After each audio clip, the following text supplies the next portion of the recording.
There was a big, beautiful garden with lots of flowers and fruit trees.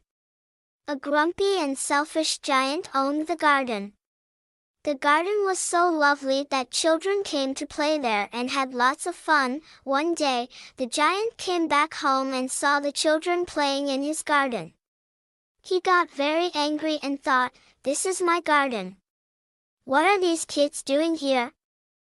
So, the giant built a high wall around the garden so the children couldn't get in anymore. After the wall went up, the children couldn't see the garden anymore. The garden turned sad and empty. The flowers stopped blooming, and the trees stopped giving fruit.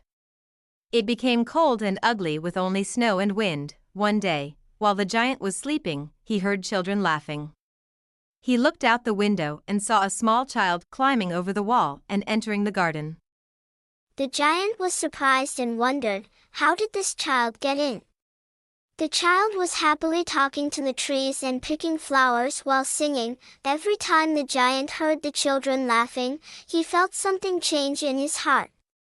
He realized, these children make me happy. I was wrong to keep them out.